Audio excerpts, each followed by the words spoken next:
Так, машинка Whirlpool. Ошибка F06 выскакивает. Полоскание, остановка с водой. Видно, что мотору тяжеловато прокручивать.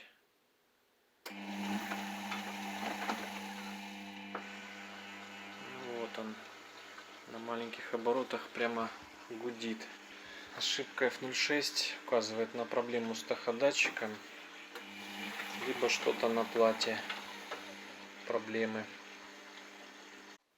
Снял мотор. Таходатчик. Вот она проблема. Магнит слетел. Вот тут шелуха вот это. Вот он болтается. Магнит. Вот и проблема.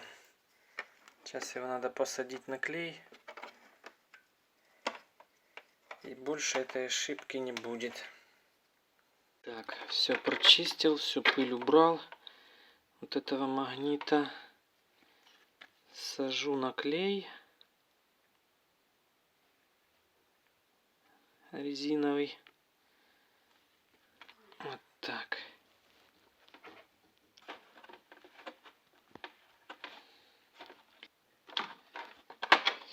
И таходатчик обратно. Ну, на этом все. Мотор поставил, стал увереннее крутить, на стирку поставил. Так что проблема исчезла.